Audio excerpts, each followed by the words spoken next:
Now don't tell us the rank. I'm going to hide Rocket League in case it says it in the replay file. Okay, it doesn't. In fact, the replay name for this one was Drunk LR.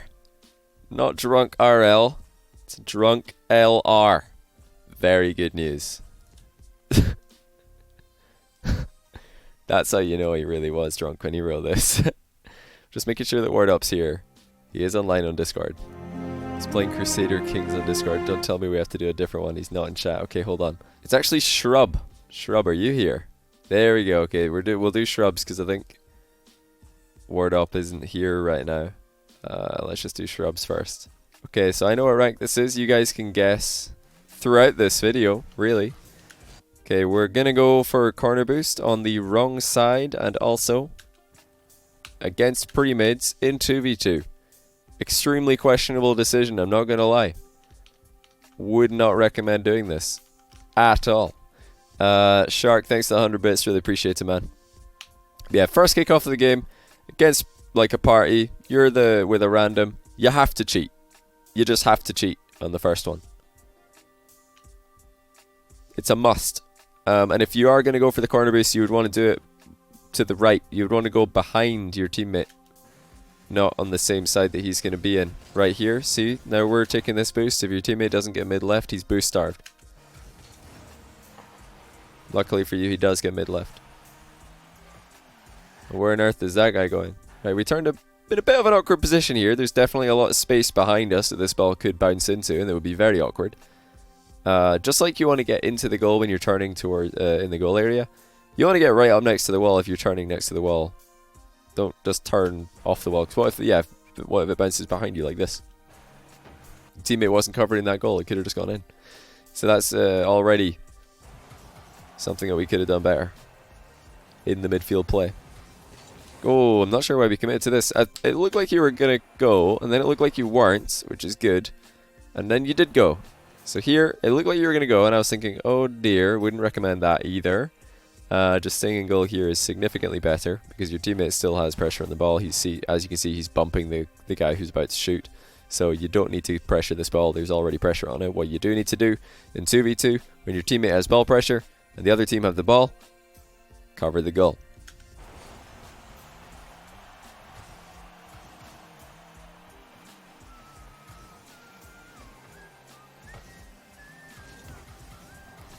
Okay, we definitely could have scored there. I do want to give credit where it's due, though. This is a really nice position to follow the attack with. I like this. A lot of passes that your teammate might hit could be good here. Why not call moves by the person they're named for? I just don't find it necessary. Never really been something that I've needed to do. Plus, there's so many different variations. I think, well, okay, this is like a more modern reason. I never did it back in the day because it wasn't necessary. It just made it more confusing for the viewers if I would call something by a name or associate it with a name. Now, obviously, who did you mention here? Musty and Cux are both very popular players for Rocket League. So a lot of Rocket League fans are going to know who they are.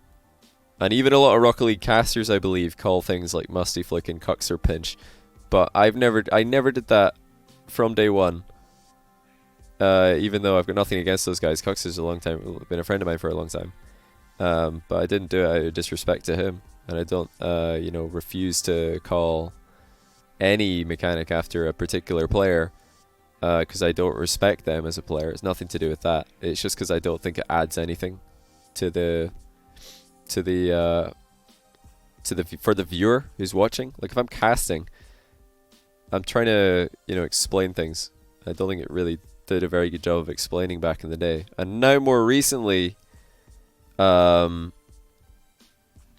are calling any pinch a Cux pinch. Where in fact the pinch shot that Cux kind of invented / popularized was a very specific shot from about 3/4 of the way back down the field. He would fly for quite a while into the ball and then side flip into it. that was his pinch. Then a lot of other people came along and figured out, wait, you can actually dodge into the ball this way, you can dodge into the ball that way, you can do it in this position of the field, you could do it here.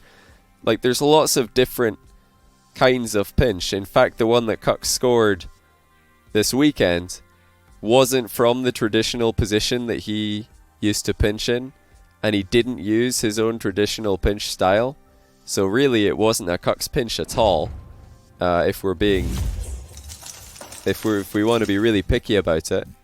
But yeah, there's so many different like variations of every move.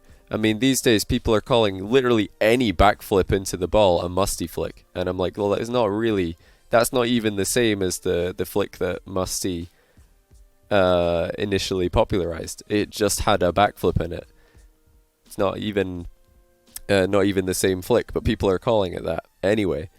Just because, I don't know, they want to appear knowledgeable, maybe? Like, I've never called anyone out on it, because I don't think it's my place to be telling casters how to cast. Like, they can cast however they want, I'll cast however I want. But in my opinion, it's just not necessary. It doesn't add anything to the cast, and I think it's just casters trying to make it sound as if they know what they're talking about, I guess. Like, oh, look at me, I saw the backflip. Oh, look at me, I saw the pinch. Like, you don't need the name to point that out, you know? I don't think I've ever actually seen one eye poke. Like a traditional, like, OG flick similar to the one that Musty popularized back in the day. There's been lots of different variations these days. But I think you're kind of... You're limiting yourself. You're limiting yourself as a caster, and you're limiting, like, the viewer's understanding of the game. If you call every single pinch a Cuck's pinch, you're like, well, is it really, though? Like, are people, they're just thinking, oh yeah, he just did the thing that Cucks does back in the day. Yeah, he just pinched it like Cucks did one time. Or 3 times, or 5 times, or however many times.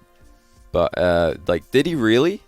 Did he actually? Did a player really pinch it like Cucks, or did he do, like, a different type of pinch? Did somebody really do a flick like Musty's version, or did he do his own twist on it? Did he have a different approach? Was there like a delayed flick element? Was there some kind of flip cancel halfway through to accelerate the ball at a later time?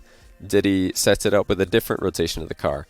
Did he set it up with a delay? Like, there's lots of different things that you can talk about. You don't just need to label it. Bam, I'm calling that after that player. That's what it is. No, I think it's very limiting these days, so I still don't do it, because I don't think it's necessary or that helpful. That's just my opinion. Other people can call it whatever they want. I just keep on trying to call things like they are, the way I see it. Okay, so this was good initially. Obviously missing the open net was pretty bad, you don't need me to tell you that, but pressuring this ball on the way out was good. Or pressuring the ball carrier, I should say. Cough JamesBot. Honestly, don't know what comment or what phrase you're referring to when you bring JamesBot's name into this discussion. But like I said earlier, I'm not calling anyone out. Nobody really comes to mind. No one caster or no group of casters comes to mind when we talk about this. I'm speaking just in general.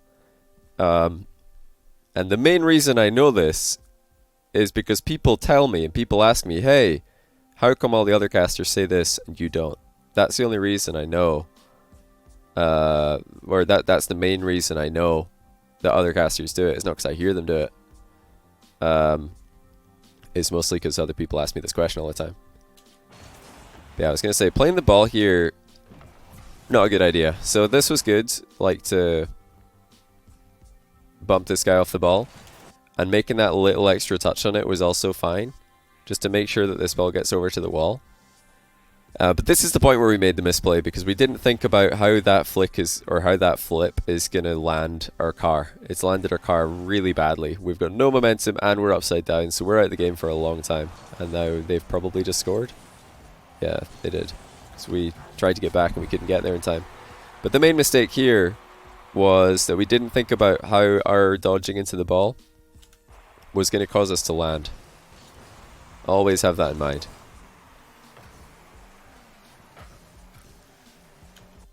Okay, this is fine. You weren't sure if your teammate would go, so you were getting ready to go. Then you saw he did go, so you backed off. That's good adaptability. Nice save. Not sure about diving in here, though. Very low chance that we actually get a block on this ball. But, you know, having a presence in this area was absolutely necessary. Now, this isn't a shot that I expect him to score. I don't expect this guy to hit that on target, based on what I've seen so far. And... you know, based on the rank that you know you are. So I would anticipate a miss here. What I would maybe go for is a demo in case he tries to control the ball. Or just a fake challenge. Either is fine.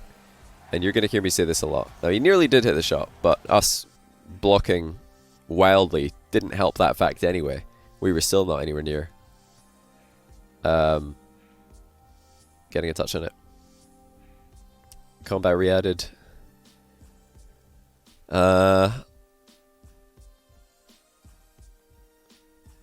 Word up, what on earth are you talking about? I don't know. For a second I thought you were like linking me some Rocket League patch notes. It's clearly not the case. Shark, thanks to 100 bits, and Grumpy Cabbage, thanks to the 4-month prime. Really appreciate it.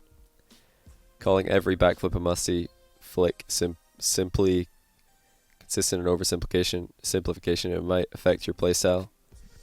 Not distinguishing. Can't reproduce the same flick on purpose. Yeah, it's just a generalization.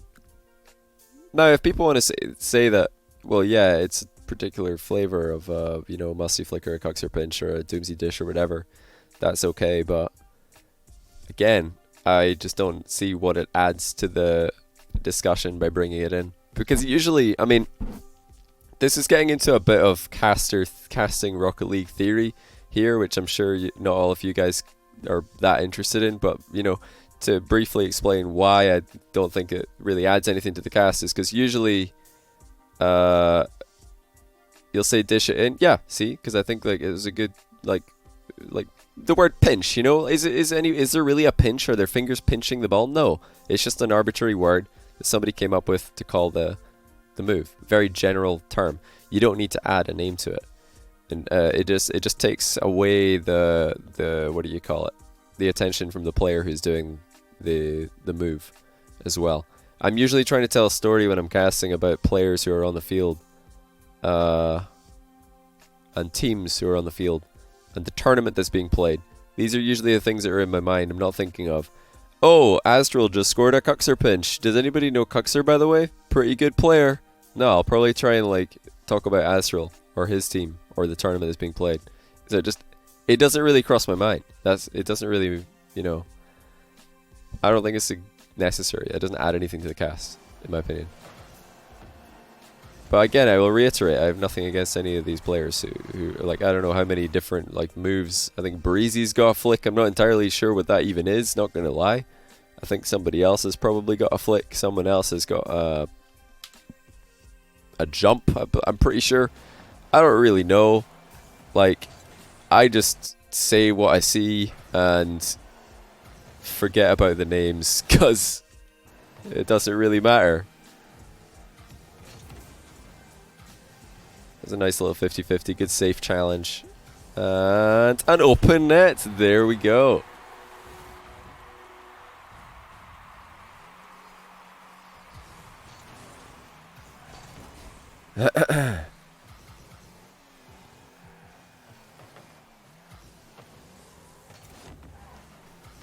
Okay. I want to highlight, by the way, here you did a good job. You didn't fall into the same trap you did earlier, which was when you dodged into the wall and landed really poorly. Here we actually had our landing in mind. So that's very nice.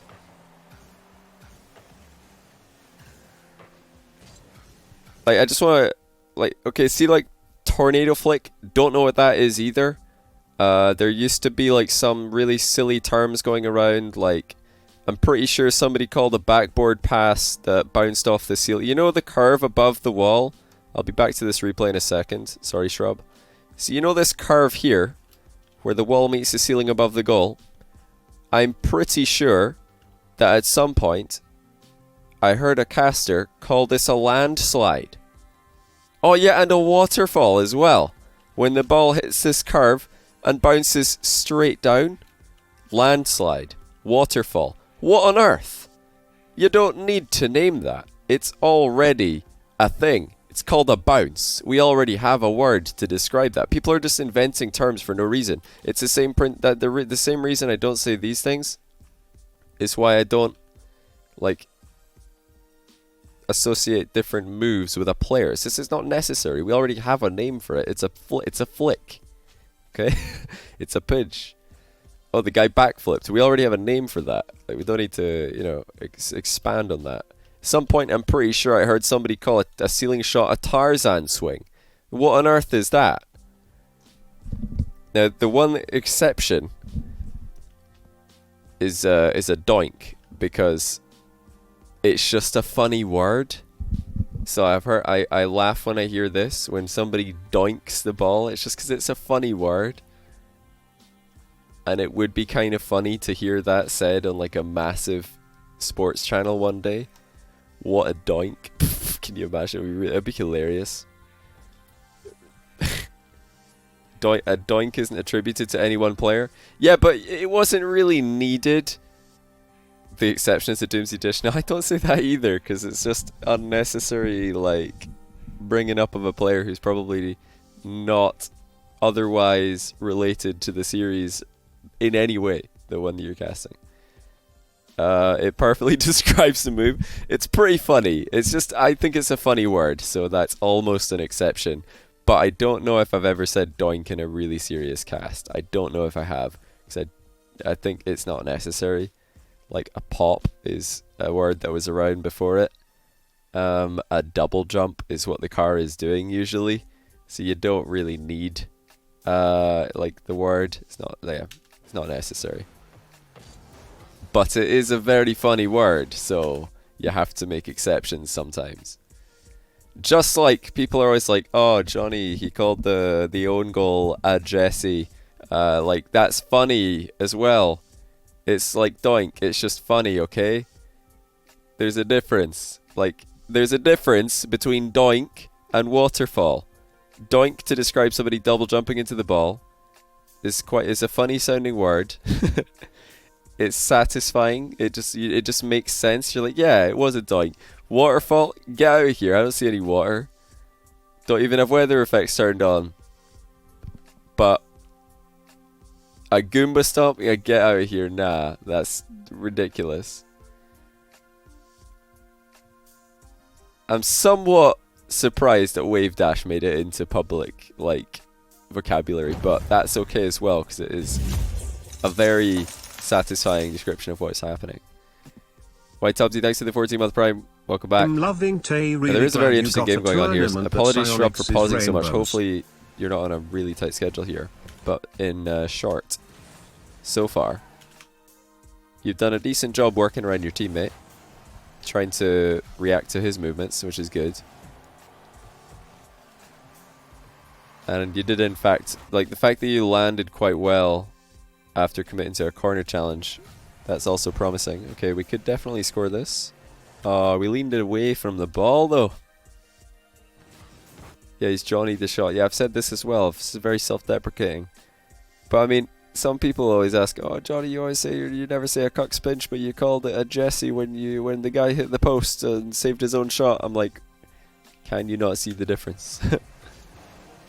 Also, Jesse's a very good friend of mine. Like, if Jesse wasn't a good friend of mine, if we didn't go way back, like since the very beginning of Rocket League, I probably wouldn't do that. But it's because I know him from years and years ago, and because I know that he's a cool guy, that I'm okay with, you know, throwing a little bit of kick W's in the chat when I remind people about how many own goals Jesse scored. So here we just leaned away from the ball. It might look like we leaned into it because we're air rolling forward here, but actually we kind of just like our nose of the car missed the ball and it just landed on the ball landed on us. So we added almost no power to it at all. Yeah, see, Jesse and Kick W, they just go together perfectly. But I mean, you know, out of all the Rocket League streamers who are doing great right now and getting loads of viewers and subs and just like in general making a lot of people happy with their content, Jesse, the fact that Jesse's such a popular streamer is definitely something I'm really happy about. I'm really proud of the Rocket League community for agreeing that he's a good content creator. Nice interception by your teammate here. We definitely overextended and left him in a bad position, but he did well. Yeah, you guys remember, you're going to be guessing the rank of this one. I already know the rank. Oh, nice double touch. Oh, okay, the fake challenge got us pretty good though. And now we've jumped into a pretty risky position. In general, Shrub, committing to these like corner challenges is not a good idea unless you're landing extremely fast. Okay, this was very risky as well. He made it very obvious that he was dunking you. Oh my days. Okay, we're good. Yeah, don't walk into these obvious dunks. D3, gold 3, gold 2, C1, tops, D2, C1, P3.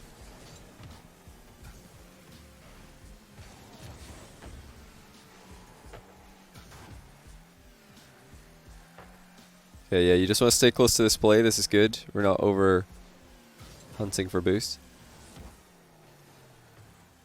Yeah, Shrub, if at any point you want to weigh in or ask about something, please do. Now, some decent speed there. With how your teammate landed, this is a bit risky because he's in the goal right now. So he could be out of the game for a while.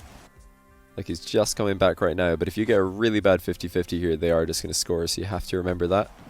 And that is why it's probably better to go a bit faster than you're comfortable with. So I think the speed there, the fact that you went quicker than you were comfortable with is definitely a good thing. Okay, we've got time. Nice. Oh, man. This should have been so much better. I think your teammate kind of got in the way here. Let's switch to the teammate's POV. Shrub, in this play, yeah, he was confusing you there. Were you planning on like making a bigger run up to this ball, but then you kind of just had to stay close to it because your teammate's there? Because it looks like you wanted to make a bigger run up.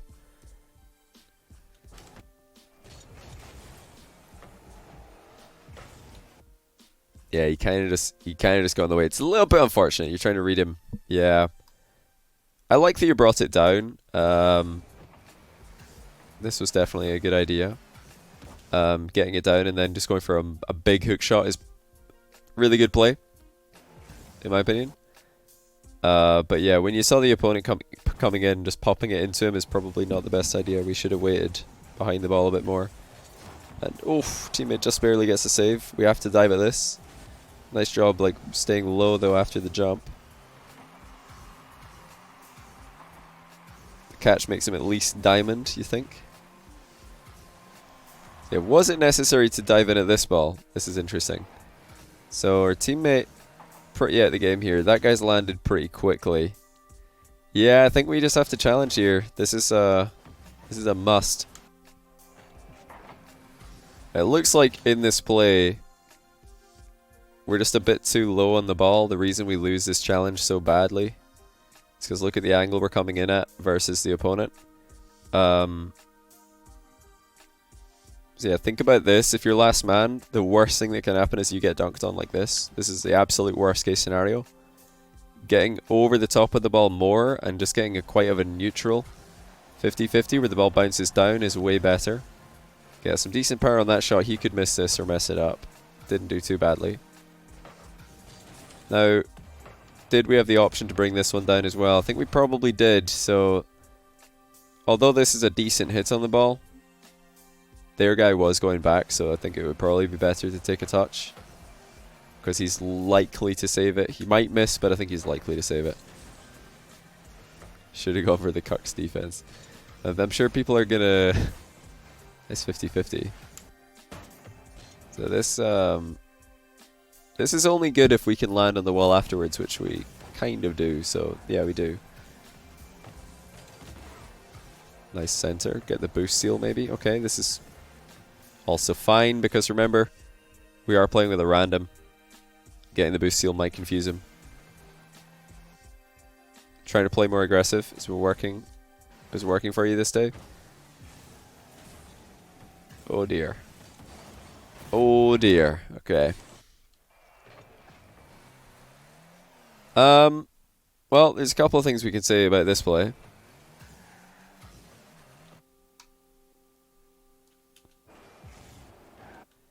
But yeah, number one is your position that you've chosen to follow him up on. I've been talking about this all day, and I'm going to say it again. You're in quite a hard place for your teammate to pass to. You can see that he's tried. He's actually tried to pop this down to you here. See that? He did that on purpose. He adjusted his final touch on the ball to hit that down towards you. See, he got it past this guy. He landed. Now he's looking for you, and he sees you, so he goes in front of the ball and he pops it backwards. So that does a few things. Number one, it invites the goalkeeper to come out of his goal, which is actually a reasonable position. Okay, no, his position sucks. But yeah, luckily this pass is just so easy to intercept that it doesn't matter. But yeah, this goalkeeper's in a trash position, and we could have exploited this if we went back post. We had time. See, right here, we could have grabbed this boost, and now we could immediately... First thing you want to do is move over here. Get over here as fast as possible to the back of the box. Just quickly flip into this position. Because instead of like creeping forward here, now this is where your teammate saw you. He saw you here and he popped it towards you because you're near post, which is very easy for the goalkeeper to intercept. Think about instead, if you were here at the back post, just same proximity to the goal, but here instead of over there. That's much harder for the goalkeeper to see.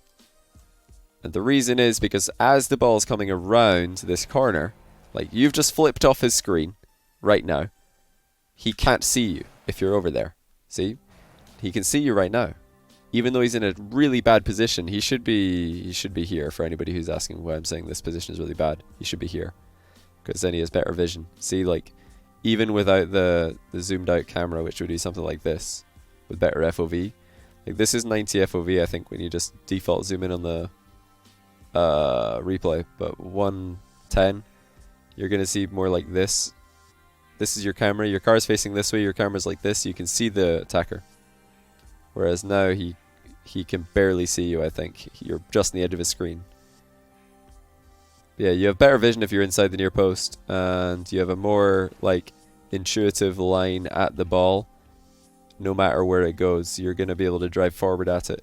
Think about instead now, if you, Shrub, are following up from the back post, your teammate doesn't have to get in front of the ball and pop it backwards. He could have popped this forwards. He could pop it over the goalie here into this sort of position here.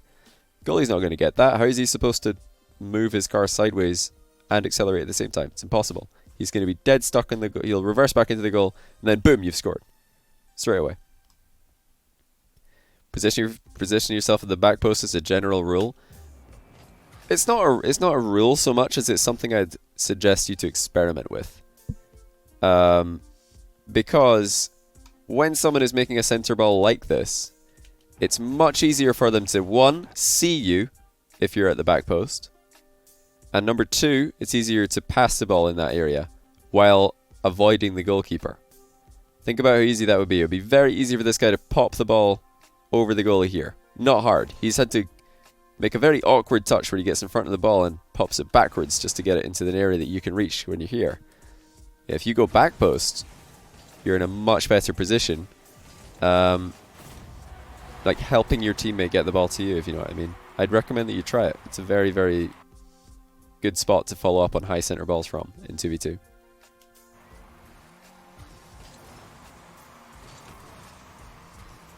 Okay. We have gone for the boost without really looking to see what's happening here. I don't like that too much. It sort of looks like your teammate's getting a 50-50 there. If that's the case, you don't even want to go for the side boost here. You want to go straight into the play in the middle of the pitch. And you definitely don't want to turn this way. You want to go to the other side. Now we've just been scored on if that guy's good. He's not. It's very lucky for you. Extremely lucky outcome. Going for another hard clear. Don't hate that you're mixing in, or you know that you're going for hard clears like this. But you're doing it too much. We could have dribbled out of defense a couple of times now. Or taken one touch and then taken a shot, you know what I mean? Yeah, if you're going to shoot there, you have to hit the target. Again, we're following up in the near post. Now let's take a look at your teammate's POV of this. Once again. This is the same position as earlier. Now he can see you this time, but look how it's quite awkward for him to pop the ball into this near post position while avoiding the goalkeeper. Once again, the same goalkeeper comes in, intercepts the pass quite easily. Because even though he's in a bit of a rubbish position for a high ball, low ball like this, not hard. Just swat it away. Now, if you get to the back post quicker, your teammate can hit the ball over the box to you, over the goalie. See, you can just stick it over the goalie's head right now, and you're there. Whereas if he puts it over the goalie's head and you're here, you're chasing. You have to catch up on the ball. You're always going to be chasing after it. You're not going to be able to come at the ball. But yeah, the back post position and attack is super good. This was a really risky touch. We can pass though. Nice pass. And unlucky with the finish, and that's a really unlucky bounce as well. We can stay active though. We do need a goal, so I think like, oh, we've kind of beamed this. Yeah, we've totally beamed it. I was going to say here, we probably should have turned now, because I think your teammate wants to pass to you. He probably had to cut in field here because you weren't available for the pass. And yeah, here we just totally messed this up. What rank is this? Everybody's going to guess at the end of the game, and then Shrub is going to reveal his rank to all. All will be revealed. Okay, nice challenge. Looks like we will land on the wall, which is really crucial if you fly off like this. Have to turn early on this. Other team have played okay at the end here. And they even get another goal. So yeah, we're going to lose this one because we didn't really provide our teammate with too many opportunities for him to pass the ball to us. And I think we gave away the ball too much. I love, you know, keeping the other team honest by going for hard clears every now and then.